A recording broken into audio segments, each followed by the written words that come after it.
That's just like the welcome I received when I went to Blackwater's founder's hometown. Almost identical. When his uncle came up to me and told me to stop messing with Eric Prince because he's doing the Lord's work with Blackwater. That's not a joke. I want to begin, first of all, by thanking the organizers of this conference. You know, not all of us share the same ideology or necessarily share the same political view of what it means to be in a movement.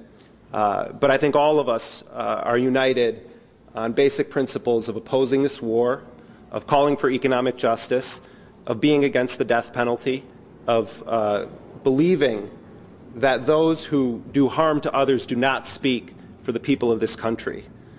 And I want to thank all of you for being here.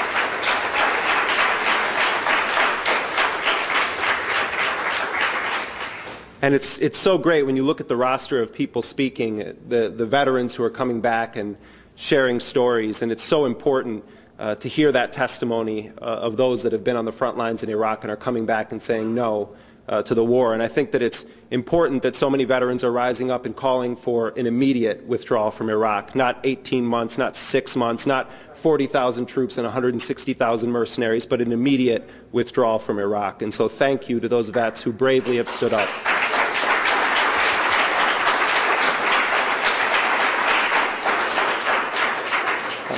I also want to extend a personal thank you to Anthony Arnov, who was my agent on this book and reviewed the manuscript many times. Without Anthony's incredible dedication, this book would have never happened, and I want to personally thank you, Anthony, for all your work.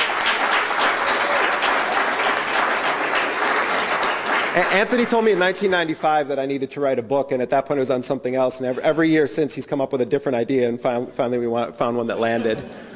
Well, I want to begin tonight by reading a short section from the book. I promise you I won't read any more sections from the book, but I want to open up with something that was the definitive moment in many ways of the Iraq occupation as of the spring of 2004. And many of you probably remember this incident. It would prove incredibly pivotal in the course that the war and the occupation would take.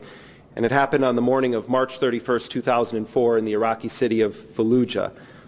When the 4 Americans rolled into Fallujah in their 2 Pajero jeeps, the Iraqi Mujahideen in the city of mosques were waiting for them. The main drag that cuts through the city is lined with restaurants, cafes, and souks, and on ordinary days, throngs of people mill around. But early that morning, a small group of masked men had detonated an explosive device, clearing the streets and causing shopkeepers to shutter their stores.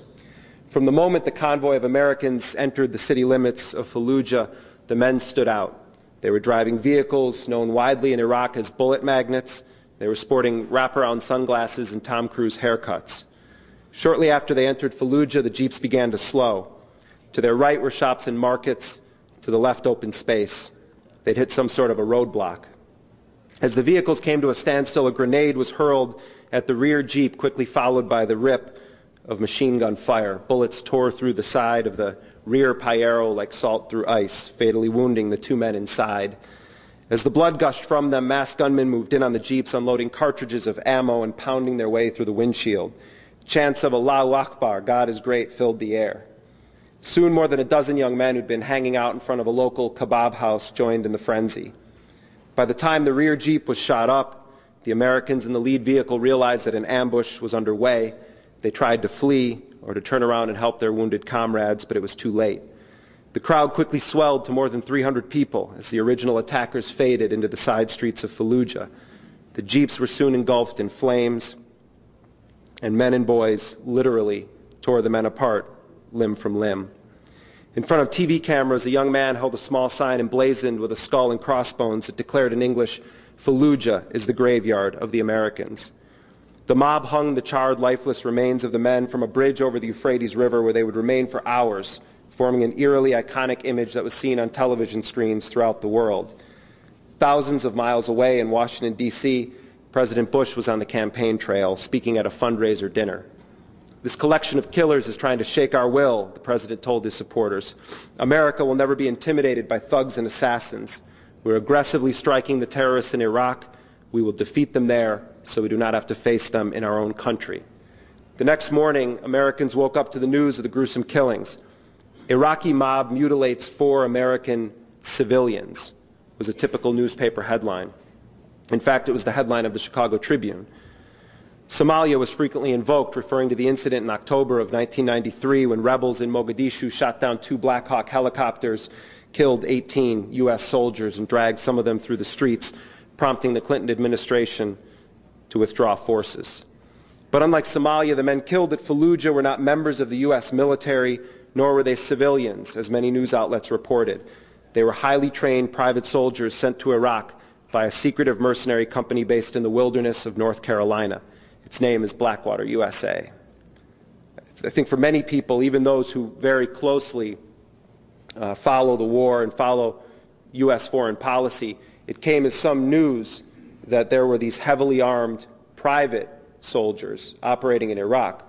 Most of the public that was paying attention had heard of Halliburton, which is the largest war contractor, primarily because of the relationship between Halliburton and Vice President Dick Cheney. Of course, Cheney was the head of Halliburton, then he became the vice president, and Halliburton gets all these no-bid contracts and favorable financial arrangements.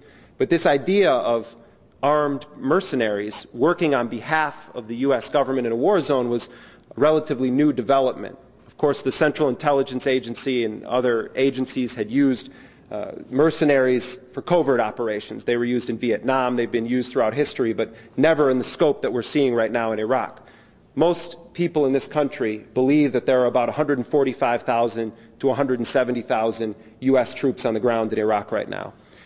What's almost never mentioned in the public discourse or debate on this issue is the fact that there are 130,000 private personnel deployed alongside those 145,000 active duty U.S. forces. This is an effective doubling of the size of the occupation force. And why does the Bush administration want to use these private personnel? Well, first of all, we know that over 4,000 U.S. soldiers have died in Iraq. We know that over 25,000 have been wounded. I actually think the number is much higher, but that's the conservative estimate of the military. We don't know how many of these mercenaries have been killed serving the occupation in Iraq.